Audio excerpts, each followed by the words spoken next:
Iya, KPU maksudnya kan, ijazah ya. KPU yang di KPU disita. Ke Bang Ahmad, saya ke Bang Ahmad. Silahkan Bang. Yang di KPU ijazah yang mana, Pak? Loh, bukan yang digunakan di KPU. Sebentar. Loh. Iya, tadi kan sudah dikatakan. Harus disita itu, karena itu bahwa masalahnya. Tadi kan sudah dikatakan. Masalahnya kan kita ingin diyakinkan publik ini terhadap ijazah itu asli atau tidak. Tentu metode praktis untuk meyakinkan publik itu bukan dengan kontemplasi, bukan dengan merenung. Mau merenung sampai subuh, ya nggak bisa kita kemudian yakin, oh ijazah itu asli, wong kita belum lihat. Dan apa relevansinya? Karena persoalan-persoalan publik, hak publik butuh keyakinan dan boleh saja publik meminta. Nah kalau kita bicara perenungan, harusnya yang berenung Saudara Joko Widodo. Kenapa sih dia menahan ijazahnya kalau asli, sehingga terjadi pertengkaran di antara kita, muncul laporan, muncul para saksi, akhirnya naik dari terlapor. Kan nggak begitu.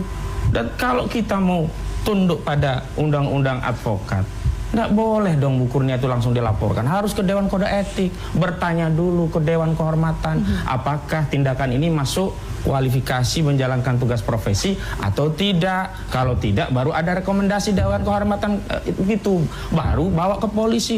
Nggak ujuk-ujuk bawa ke polisi. Nah disitulah relevansi daripada relasi kuasa dengan orang yang lemah. Ibu Kurnia ini hari ini walaupun advokat pada posisi yang lemah. Ya undang-undang advokat yang memberikan imunitas kepada advokat sebagai penegak hukum sama dengan penegak hukum lainnya tidak berlaku kepada beliau. Karena apa? Ada relasi kuasa, bukan laporan mereka-mereka ini. Nggak bernilai kok laporan mereka ini kalau nggak ada laporan Saudara Joko Widodo. Ini kan laporan numpang lewat saja. Kalau nggak ada laporan Saudara JK, nggak diterima ini perkara semuanya. Nah, itu artinya apa? Relevan sekali memang ada kuasa. Walau berulang kali saya katakan, de jure memang bukan penguasa, tapi de facto masih berkuasa. Dan satu hal lagi yang penting, saya kira ini saya tegaskan kembali begitu.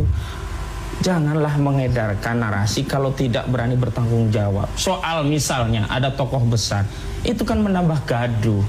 Sudahlah menahan ijazahnya lama membuat masyarakat gaduh. Ada dua anak bangsa yang dipenjara gara-gara ijazah. Nambah lagi narasi ada tokoh besar. Nambah lagi ya, kemudian dia menggerakkan aktivis-aktivis yang pendukungnya ini bertarung di tengah-tengah kita buat laporan. Padahal kalau dia benar merasa direndahkan serendah-rendahnya, dihinakan sendiri sindah-hinanya, nggak perlu orang lain lapor, saya saja.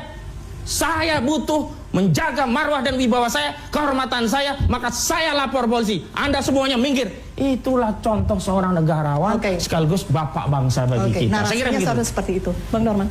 Ya, kalau saya melihat ya bapak-bapak ini kelihatannya masih nggak ikhlas masuk ke koridor hukum. Ya, maunya politik aja. Makanya diulur-ulur. Kalau bisa diulur-ulur ini. Ya, ini yang kita lihat. Kita sederhananya negara hukum, percayakan masalah hukum. Entah kapan penyelesaiannya, percayakan sama hukum. Jadi kalau ijazah Pak Jokowi sendiri bilang, saya mau memperlihatkan ijazah di pengadilan. Kok kenapa memaksakan diri? Nah sekarang ada 12 orang, bagaimana bisa membantu 12 orang ini supaya makanya ibu kita nih bisa ringan misalnya, nggak masuk tahanan. Nah, ini ya tugas bapak lawyer kita. Tapi jangan ngaplak ke sini, ke sana, ke sini. Jadi pembodohan untuk masyarakat. Ya, jadi saya selalu tidak terima kalau diajari bekerja sebagai advokat. Saudara Norman bicarakan saja apa materi perkaranya. Iya. Hak advokat mengambil pilihan hukum yang terbaik bagi kliennya baik di dalam maupun di luar pengadilan. Begini, dan Bu. Roy Suryo telah mempercayakan kepada saya, jangan mengganggu kepercayaan itu dan kepercayaan yang lainnya. Itu sama saja memprovokasi orang tidak percaya kepada advokat. Begini, Bu. Anda telah memisahkan hubungan baik antara klien dengan advokat. Waktu kita terbatas, Bang Ahmad. Saya ke Bu Kurnia sekarang. Ya, saya ingin mengatakan bahwa ijazah itu bukan hanya sekedar selembar kertas. Dia adalah legitimasi konstitusional bagi seseorang yang bernama presiden atau apapun jabatannya menuju kepada kekuasaan dan kewenangan publik. Jika Anda mengatakan bahwa apa kerugian Anda, saya ingin mengatakan kami sangat rugi besar. Karena jika ijazah tersebut benar, maka yang berhak untuk memimpin kami ini adalah seorang primus inter parus. Orang yang memang pantas memimpin Indonesia yang kaya raya ini. Dulu kami adalah pendukung daripada Bapak Prabowo Subianto. 2 periode kami menderita dan kalah ya. Karena apa? Karena yang sebelah sana ini memenangkannya ya. Seandainya pada waktu itu dibuktikan bahwa itu ijazah adalah suatu ijazah yang palsu, Anda bayangkan mungkin Prabowo sudah lama menduduki untuk menjabat di Republik Indonesia ini. Tapi pada hari ini dia adalah presidennya ya. Kemarin mendukung siapa, Bu? Ya, Prabowo, Pak. Ya, Hah? Prabowo, Pak. Oh, nggak mungkin. Prabowo Kalau 2 mendukung periode. Prabowo, itu Iya, nggak Prabowo 2 mungkin. periode, tapi Saya saya yakin beliau akhirnya Pak datang Anies kepada Pak Jokowi kelihatannya, tidak pendukung Pak apa-apa Anies. ya. Nah, kami mengatakan Iya. bahwa artinya ijazah itu sangat penting. Jangan pernah menggampang-gampangkan ijazah ya.